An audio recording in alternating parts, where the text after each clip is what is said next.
नमस्कार। मैं हूँ पूजा अनिल और किस्सा टेल की जानिब से मैं आप सभी का हार्दिक स्वागत करती हूँ, अभिनंदन करती हूँ। आज मैं आपको अपनी एक छोटी कहानी सुनाने जा रही हूँ, जिसका शीर्षक है काश मैं नेगेटिव होती।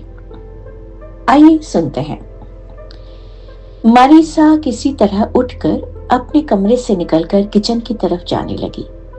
15 कदम का फासला तय करने में बड़े कष्ट के साथ उसे 15 मिनट से अधिक समय लग गया, जबकि सांतियागो कुछ देर पहले ही वहां से उठकर दवा लेने गया था।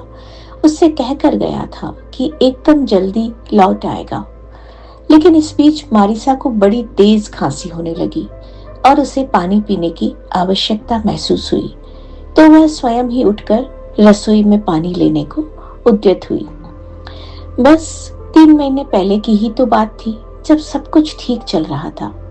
किसे पता था कि उसका सुखमय जीवन इस तरह अचानक अवरुद्ध हो जाएगा।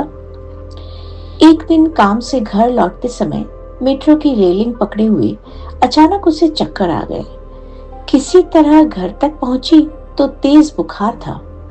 अगले दिन तो बड़ी ही असहाय स्थिति में उसे डॉक्टर के पास ले जाया गया, जहां उसे कोविड पॉजिटिव बताया गया और कहा कि लंग्स में इन्फेक्शन के चलते इन्हें अस्पताल में भर्ती करना होगा।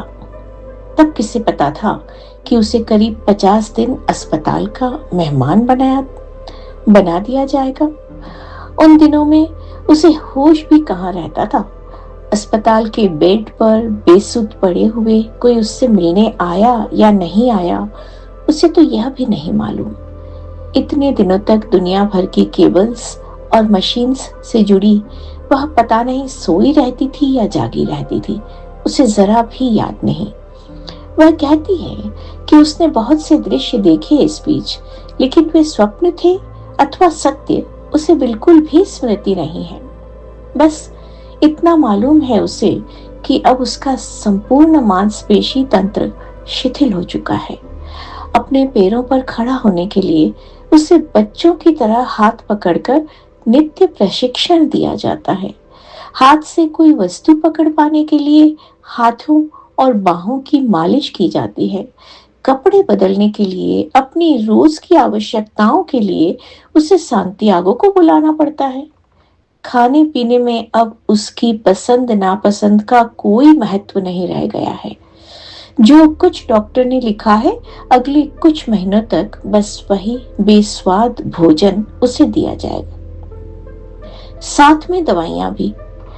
उसे याद है उसकी मित्र ने अपने जन्मदिन पार्टी में उसे बुलाया था, जिसे वह मना नहीं कह पाई थी। सांतियागो के बहुत मना करने के बावजूद उसने उसकी बात नहीं मानी थी, यह कहकर कि बूढ़े और बीमार लोगों को खतरा है। मैं अभी जवान हूँ, स्वस्थ हूँ, निश्चिंत रहो, मुझे कुछ नहीं होगा। अब उसे याद आ रहा है कि उसकी 8 अन्य सहेलियां भी पॉजिटिव घोषित की गई थी। उनमें से 7 तो एक हफ्ते अथवा 10 दिन में ही ठीक हो गई, किंतु एक की मृत्यु हो गई। वह उस वायरस से नहीं लड़ पाई। काश कि उसकी सहेली ने जन्मदिन मनाने का लोभ न किया होता। काश कि उसने भी सांतियागो की बात मान ली होती। सोचा जाए तो क्या फर्क पड़ता यदि इस साल सभी उत्सव स्थगित कर दिए जाते।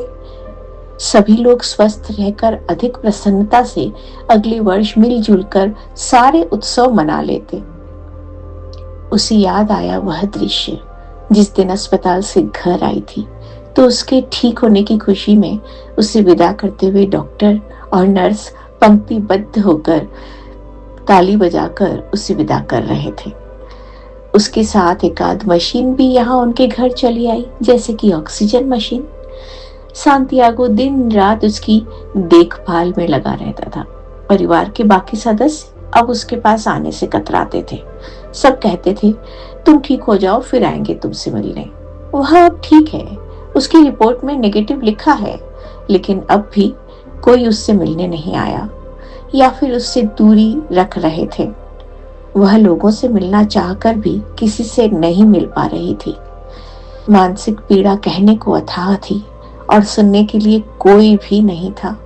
यहाँ तक कि उसके माँ पापा भी बस वीडियो कॉल पर देखकर सब्र कर रहे थे।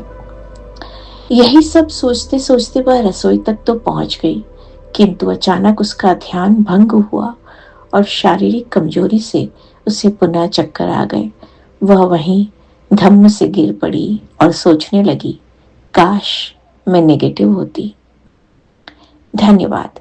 आनी बानी खत्म कहानी।